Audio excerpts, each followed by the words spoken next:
It's a disease that is very slow and very disabling if people are not too careful, if people are not taking disease-modifying therapies, if they are not living healthy. The rapidness of the progression is much, much quicker in contrast to people who actually do all the right things: disease-modifying therapies, exercises, building the resilience, socializing, connecting with other people, practicing mindfulness, meditation, knowing how to manage the stress. Stress is every day for everyone. Nobody's defensed and protected from that. But knowing how to respond to the stress stimulus. Welcome to Living Well with MS. This show comes to you from Overcoming MS, the world's leading multiple sclerosis healthy lifestyle charity, which helps people live a full and healthy life through the Overcoming MS program. We interview a range of experts and people with multiple sclerosis. Please remember, all opinions expressed are their own.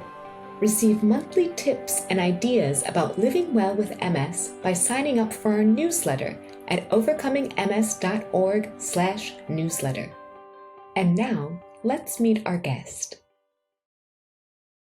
Welcome to the latest edition of the Living Well with MS podcast. Joining me on this edition is Agnes Straukiene. Agnes is a neurologist, researcher and MS specialist. As a host and founder of the Be Well with MS podcast, along with expert guests, she shares knowledge to guide listeners' MS journey. Her commitment to MS care was recognised in 2022 with an International MS Brain Health Team Award. Dr Straukiene is a certified brain health ambassador for the European Academy of Neurology. She is a co-creator of tools like the MS InfoFlex database, MS Connect app, MS Patients Know Best, Augmented Reality Motor Function Assessment in MS, or STROL.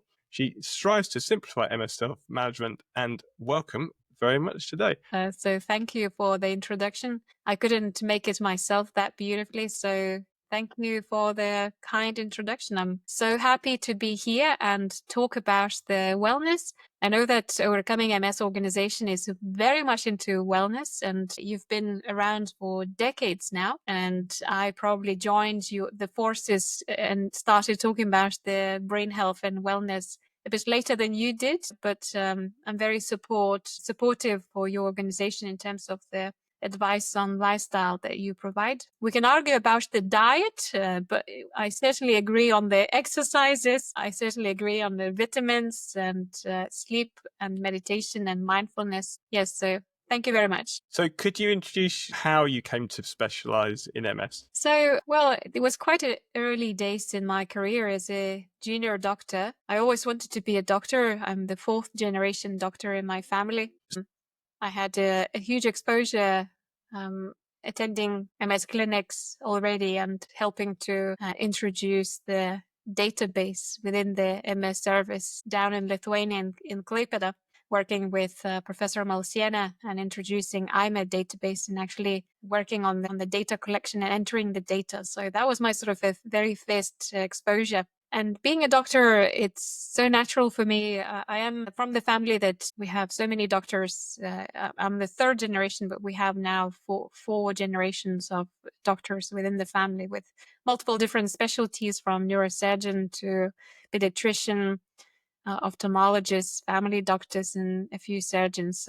So for me, it was connecting with people and coming with a mindset that I need to help. I'm here. This is my mission. I need to connect and support people around me. What's your interest in self-management? I believe that we as doctors, when we see patients, we have to provide that confidence to take active role in their care. And I think if people living with MS just rely on the doctors and doctors' appointments, it can be very disappointing because we are not present on the weekly, monthly, and sometimes yearly basis. We are quite distant from the patients, and in particular in the current environment when people have difficulties getting appointments. So it gives an opportunity people to think about themselves, to get more resilience if things change, whether people with MS are experiencing relapses or they notice changes like progression of MS. They are equipped with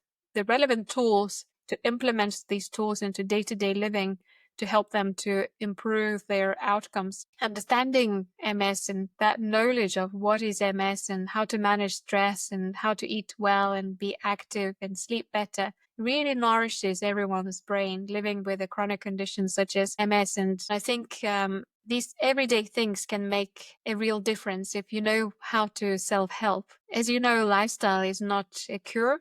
There isn't a cure in MS, although there are some adverts on media and forums that herbs can solve the issues and cure MS. This is so wrong, but people can feel stronger, can feel more withstanding the storms that comes into their lives. When they feel like they can't control, they get that grip of control and improve their quality of life. So you would say that for everyone with MS, they should look into lifestyle factors to improve their quality of life? Absolutely. I think this is one thing in their lives that they could do, is to self-manage and pursue the path that really is going to nourish their bodies, their brains, their hearts, their spirits, and will improve as a consequence the well-being and the whole quality of life. So we mentioned a couple of tools you created, so digital tools to help people self-manage. So I'd like you to tell us about those, but also if you know that there are comparable tools outside of the UK, because this is a sort of global audience. So what are the tools you've created? And are there alternatives? Yeah, so I've been involved in co-creation and co-designing a few tools. So the patient-led tools that we have designed with HCI company, Healthcare Innovations, is an app, Connect Plus app, which allows people to look for relevant information about MS. And in particular, it's very important when you're just newly diagnosed. So we listed in the video content what to expect within 6 months, because that's the most vulnerable period of time when people are being told and left to wait for one investigation and another. They feel really lost in a limbo situation. So that little kit gives them information, and they can also tune in and listen to some podcasts via this app, self-refer to other subspecialties like occupational therapists, physiotherapists, psychology services, get some posters and infographics around the vaccination that was very important and relevant in pandemic.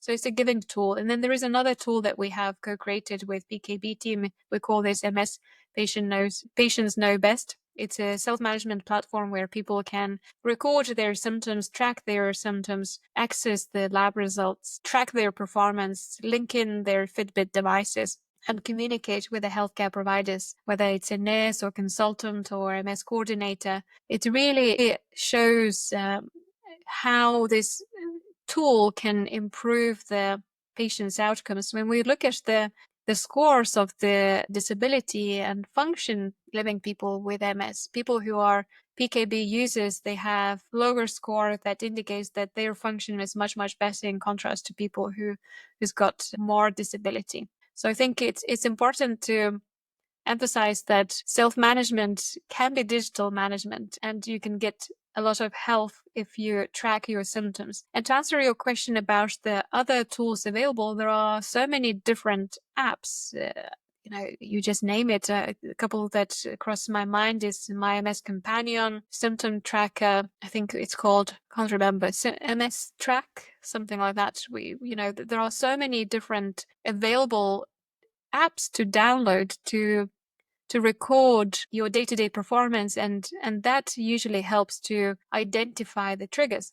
You can be very innovative with these tools, but simple notes taking on your smartphone or journaling your symptoms is equivalent as the digital tools. It's just the enhancement of your awareness of what's going on in your body and in your life, and what are the potential correlation and synergy between your life and your body. And are there any areas that you could tackle to improve these experiences in your day-to-day life? Without paying attention, without bringing awareness of these symptoms or worsening of your symptoms, it's difficult to then come to the conclusion and find the solution if you don't know what is causing, why you feel the way you feel. And quite often people are very fatigued with MS and they come to the clinics, we have discussion, and we find that the insomnia is the potential trigger of the fatigue. People sometimes struggle to identify the issues of what are the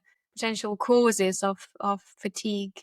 But if they sit down and list all these symptoms and potentially what they've done the day before, how they slept at nighttime, they then start seeing the patterns, which is so important living with MS. That's very good points. I think because we have so many different symptoms, we just think, oh, it's just MS. But that doesn't mean it's just a blanket. We have to just accept it, because actually it can, if it's a physical symptom, sometimes there are ways to deal with it. And it could be that your shoes were wrong, or it could be that you were having a stressful thing in your life, and so I think we're more sensitive to things maybe like that. Stress could be a primary cause, like you have a bad day and and then your symptoms worsen, or maybe stress is secondary compound coming from how you feel. Like if you have a lot of pain, you feel distressed and you can't find your way how to sit down or lay down or rest. That's a secondary a component that comes out of your being, or how you feel on that particular day. So exactly the same with insomnia. You may feel anxious and stressed and that's why you're not sleeping, or maybe your symptoms are keeping you awake, such as spasticity, pain and cramping.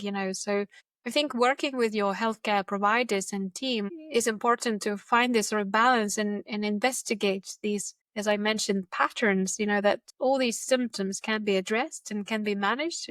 There's nothing that we can't do. There are so many ways. I don't offer that only lifestyle is going to replace everything, but no, it's a multidisciplinary approach in managing MS symptoms and managing disease activity. So there are different pathways, and it depends which symptom, which problem is dominant. Sometimes when we have only 15 minutes conversation in our clinics because of the lack of time or something else that we need to discuss, so some other emergencies arrive and we sort of cover that, and then we only have like 15 minutes left. And I quite often say to my patients, okay, tell me top 3 symptoms that you would like to get some help, and I in a way, you have to be prepared for this type of consultation, because I'm almost like putting people, on the stage, on the spot, and saying, oh, can you now summarize and I guess that's another reason why preparation, journaling, being record of your symptoms, it almost like helps you to prepare for the clinical consultations, because when you come and the consultant is busy with all the other relevant, clinical situations, whether DMT failure, the side effects, the new changes on the MRI scan, so their main focus is to preserve the brain health. But then symptoms may be put aside for a period of time because there are some priorities in managing the healthcare for patients living with MS. So, but then, listing them and getting them scored in a way, giving a top 3 scoring system would really help clinicians to focus on that too, during these kind of challenging conversations that we all have in our clinics, and whether from the patient's perspective and from the physician perspective, we both work as partners and we both worry about your situation. But if we have a structured, segmented plan, it really gives us a lot of structured, robust, smart management strategies to improve the well-being and quality of life. That then you can say, these are my top 3 things, and you've written them, because otherwise you sometimes get distracted because you'll start on number 1 and actually that will remind you of something different, and before you know it, you've not covered number 3. But if you actually have a list when you go in and say, well, this was the top 3 things I wanted to talk about, they know then what your focus is. It's difficult to solve all the problems, and I guess hence these digital tools that allows us to connect and communicate with people, out of the clinics. I think that's another way of keeping that dialogue and conversation going. Otherwise, it's challenging if you don't have that sort of access to people, because we wish we could see our patients every day, but there is no capacity to do that. So how can we then connect? How can we build that relationship? If you look at your life, when you are making relationship with friends and family, you keep buzzing, you keep checking on people, So exactly the same with the, with a healthcare provider and the relationship with the patients that we form. They are formal, official. Obviously, we're not getting into details into their personal lives, but, if it is disease related, we want to know every detail. And how can we sort of keep that conversation going? So a lot of things needs to be done out of the clinic door, There was one other tool, which might be in trial, I'm not sure, but that I'm aware of, which is the augmented reality motor function assessment in MS. So Yeah. Can you tell us, is that trial or has that gone live? We're still researching. So I am interested in wellness and healthy living, but my other part of my work and side that I'm very much deeply interested is digital technology. And I've been working in this space for the last 14 years. I now started talking about this more often because I have something to share.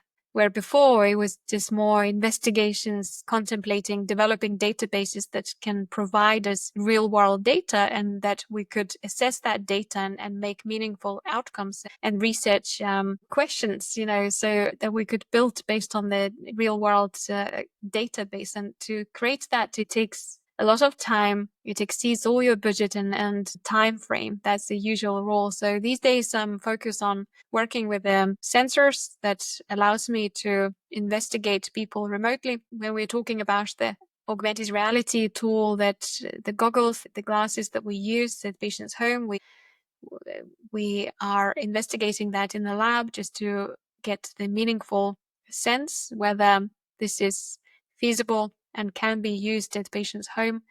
Alongside, we also utilize the augmented reality glasses to assess people at patient's home. So we send a nurse that we work with to patient's home, and then I sit in the office and I assess people from 360, I have to say, because it's a bit different experience than just looking at people on the plain screen on the computer. With the glasses, you have vision of the environment where they live, how they cope, how can they mobilize, whether they have all their appliances to mobilize in their own houses, whether they can have showers safely. So it's been projected by these glasses to me as a consultant neurologist, and I'm very, very curious to learn about the patients and their lives, and that helps me to navigate better and manage them better, refer to the specialist if I see there is a problem. So these days I feel sometimes I am at patient's home. Almost it feels like they are going to offer me a cup of tea or coffee because I can see their home environment. It's really an immersive experience, and I really enjoy doing this. And currently we work with Exeter University. We just finalized the recruitment for technical validation study. We call this PARAMA study. It's closer to patient's home, assessing the motor function, fatigue in the upper and lower limbs, balance, coordination, and eye tracking activities. And there is another group of researchers that work within the Exeter universities using the wearable biosensor to assess the patient motor function. And we're looking to expand our projects and adding new tools to help us to go beyond the EDSS assessment, which is one of the tools that we use day to day in our MS clinics. So it's expanded disability score that we assess people neurologically, and we give a score. So from 6 and above, people are severely disabled. Below, people have neurological symptoms and signs, and minor deviation from the norm is around 1 to 3, 1 to 4 of EDSS. But this kind of tool is lacking sensitivity to identify some minor fluctuations, as well as it doesn't give you a good understanding of the cognitive function, bladder, bowel function, balance problems. So these kind of things are real, and we are using this tool which doesn't bring any value. So we have to think, how can we best utilize the current environment in digital technology? And currently we have AI and ML and machine learning devices which could potentially summarize and identify the patterns for us and give some prediction modeling in terms of individual cases or as a whole cohort of patients. It helps us to make more robust, smart management plans. It helps us to personalize patient journey, and we call this precision medicine. So another thing I wanted to ask you, you've mentioned self-management, and how does self-management intersect with traditional care? And if people want to talk to their neurologist about this, how would they talk to their doctors about lifestyle choices? I guess every single person is individual person with their goals, agendas, their communication skills, their history, their disease, their performance, and different services. They have different tools within the services, how they assess people with MS. Some are basic. They're run by general neurologists who may not have a deep interest in MS, and they just provide the consultation, neurological assessment, and give some plan management, some services in neuroscience. Big hospitals, they provide more comprehensive reviews, and they introduce the various different tools and apps. We're talking about in the US and some places in Europe. I think to answer that question, how people should communicate about the lifestyle, I think it's a bi-directional communication. Sometimes it's difficult to initiate these conversations if there are some other underlying issues in this particular person, So when you look at the MS and MS management and the consultations, what are they like? Maybe we should start to talk about this. It depends on the people's journey living with MS. If somebody is in a deep crisis with multiple lesions within the brain, with multiple relapses, they are failing on the high potency drugs, and we are considering to sequence from one high potency to another. So the conversation is completely different. So lifestyle doesn't become a priority, although in our minds we know this plays a key role in MS management. So I think it needs to be the right time and the right conditions and place, and it needs to be an open, honest conversation. And if there are people who are very serious about the general health, minimizing risk of comorbidities, preventing from having progression of MS, they all is one already doing various different wellness approaches to help themselves. The most worrying is that people who are a little bit in denial, as we call, or they are depressed and anxious, and they don't know how to implement these steps. And I think this is where you need some leading consultant or a nurse or any other healthcare provider who could identify that vulnerable person who lives with MS, with a chronic condition, and who's got multiple comorbidities. That's the responsibility of the healthcare provider to open that conversation and say, we can help you to a certain degree, but then the rest depends on you. Whether you're going to engage with the physiotherapy, whether you're going to attend the rehab sessions. So it's creating that confidence, trust, and partnership at the end of the day, and finding the right time to discuss these issues. There are so many platforms now these days talking about the healthy living, healthy lifestyle, and I think everyone knows what is it, and perhaps a lot of people know how to look and into the deep sort of deeper tools that they could identify to help to improve their function and give up smoking, and how to calm their nerves. They all know what to do these days. I think we learned these lessons from the pandemic, from COVID, people who had loads of comorbidities and they had already very bad health. Obviously, the outcome was very poor for these people, and some lethal cases. So I think, again, what I would like to emphasize, that finding that dialogue and assessing the readiness of whether people would like to have this conversation. If they don't, you reassess that later on. And then if people require some more detailed, personalized plans towards the healthy living, healthy lifestyle. So I think opening and asking healthcare providers, we all are educated, about things. Maybe there are some lack of knowledge in terms of, what sort of how many kilocalories per day patients should consume for certain body weight, and how much of the protein should they consume. So if we go into that detail, so we work with subspecialties like dietitians, physiotherapists, psychologists, and we can always refer, or services, big services in UK, US, and elsewhere, they allow people to self-refer to the subspecialties. So making that way and thinking about, well, okay, You sit down and you have a cup of tea and you think, okay, what would make my life better? You have to have that initial conversation with yourself, and don't expect that somebody else is going to do that on your behalf. I think you have to think about your maybe, 1 out of 800 patients for that individual, the doctor that you're seeing. Clearly, this Dr. Agne is not going to strategize and think about all the logistics. But if you add a bit of your intentions and show some interest in helping yourself, so I think step by step, you will find your way how to improve your life. Or maybe you're already on this kind of healthy pathway and you're so disappointed because you just gave up smoking and you exercise and you eat healthy, but you haven't noticed any improvement as yet. Again, these things are very slow. You don't need to move fast to move forward. You can move slow.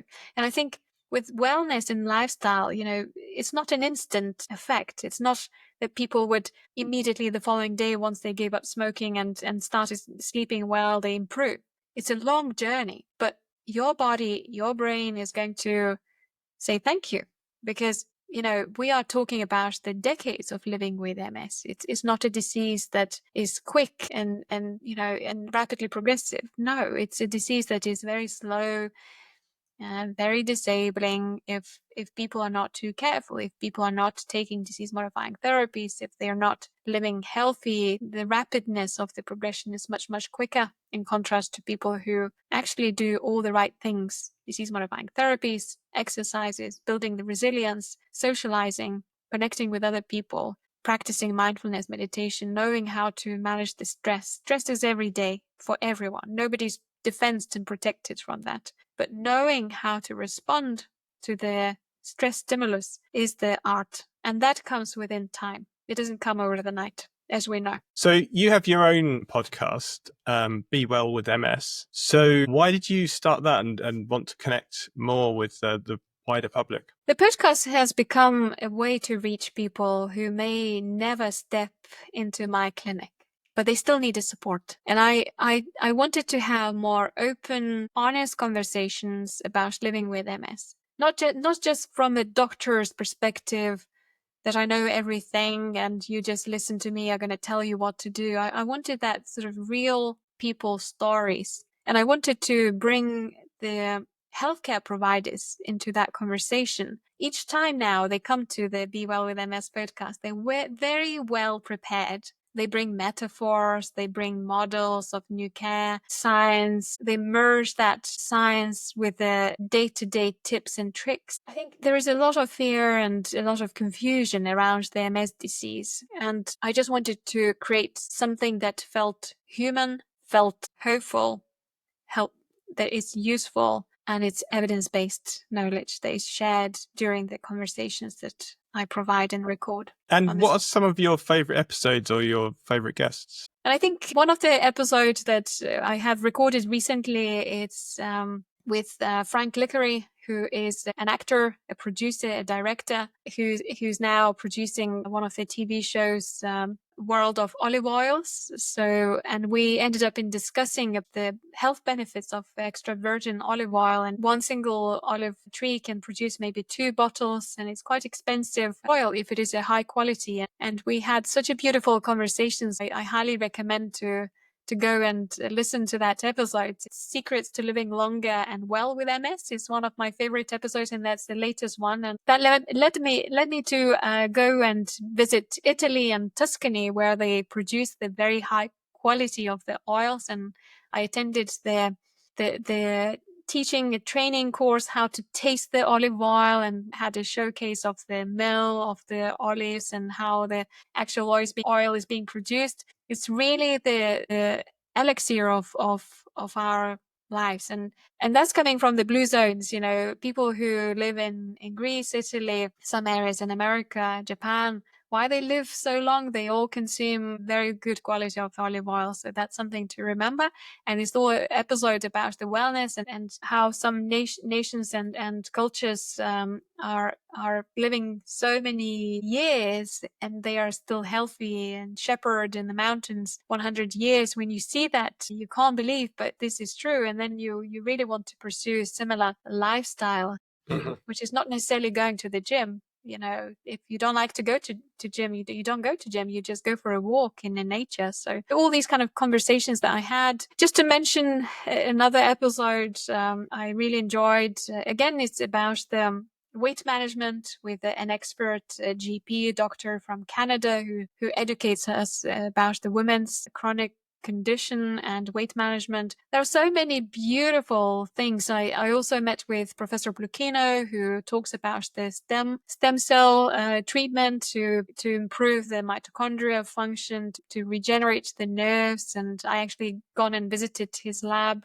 where they do the great job in Cambridge. So the conversation continues, although it's just a one-off recording that you do with people that you invite as a guest speakers, but that continues before the show and after the show, and I go and visit and meet them, and we have conversations that are deep, that are oriented to improve people's lives, that are innovative, that they are discovering something new or giving a lot of wellness. And from all that information you have and your work, what's the latest research telling us about lifestyle factors and brain health and specifically MS? There are loads of going on around MS and brain health and healthy living. There are conducted studies that investigate the candidates who adhere to higher quality diets, usually Mediterranean diets, ketogenic diets, intermittent fasting, and in particular, as recent studies emphasizes plant-based food, that reduced meat, for example, intake can reduce the progression of the disability, lowers incidence of depression and anxiety, and alleviates the inflammatory processes within the brain. And it's a hallmark of MS pathology, supporting the notion of nutrition, that it plays a key role in symptom management in MS in particular, and some studies suggest that it could slow down the progression. Also, some critical studies, such as looking at the psychological well-being as integral to managing multiple sclerosis. So programs aim to enhance the sense of the coherence among the patients, have shown promising results improving the quality of life, diminishing prevalence of depression and anxiety.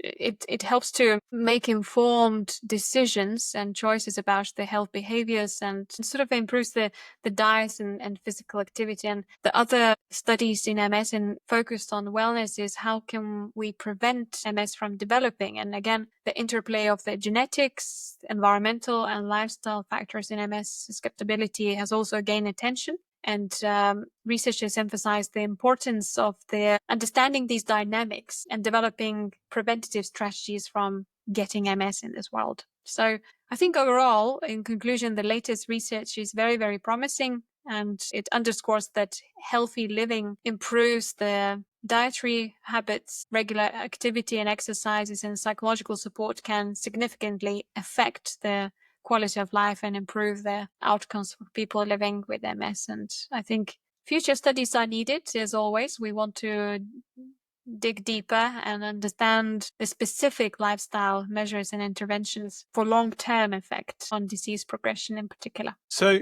a lot of the news and research and everything we hear is for people with relapse remitting MS, because that's the most common. But for people with progressive MS, where DMTs are limited and potentially not available, not working, what's the latest research and advice for them? Okay, so when people stop their disease-modifying therapies and they become in a very advanced stage of the disease and most likely progressive MS, stopping DMTs or getting very rapid decline in their function and they remain in that sort of stage of the disease, it's not the end of care plan. It's something that is a beginning of something very exciting and new. I think it's a pivot point, because as we discuss all these interventions like lifestyle, it's very, very important. So I think people still need to focus on good diet, good quality of diet, exercises, rehabilitation is very, very important. For example, advanced forms of MS, they have severe spasticity issues to the extent that their limb becomes flexed all the time. And if you're not too careful and if you're not doing some passive movements and not working alongside with your carer or family member on that particularly affected limb, it becomes really difficult to care because there are some contractures and stiffening of the fibers that connect the muscle to the bone. And then people remain in that fixed position. And if you delay that process of the movement and stretching exercises, so it becomes really then hard to extend if it is a year later of not moving that paralyzed limb. So there's a lot of to do. And still, I think connection and social life, calling a friend and having these conversations and having mental stimulus and stimulation is something that people could still focus. So it's not the end game. It's something new, a new path that people should immerse themselves and experience the real MS. But don't think that you are now left alone and you're the only one that can't get any help. No longer. The DMT is one way of managing MS, and there are so many other domains and focus of areas that you could get a lot of help. But again, it's making that contact, connecting with a healthcare provider, having that open, honest conversation, listing your symptoms, focusing on which top three are causing more disability and problems for day-to-day care and day-to-day living. And what does the future hold, do you think? Are you optimistic about the future in terms of MS research? I'm not going to specify the exact studies and research names, but I think the future is bright because we are focused on MS disease prevention with our research in MS field. We're discussing about the EBV virus vaccination. The diagnostic criteria has been just updated in 2024. We are now able to diagnose people who are not having symptoms of MS, but they already have changes on their MRI scan. The advancement of the biomarkers helping us to identify disease earlier and also identify who are at most risk. And I guess having advanced MRI softwares which helps us to look at the lesions, look at the brain volume, and then moving forward, if we are introducing these digital wearable biosensors, it helps to identify people who are at most risk and at a very early stage of the disease that we could then intervene with appropriate management, whether it's to do with a symptom management or changing their disease modifying therapies. Yeah, so I think the future is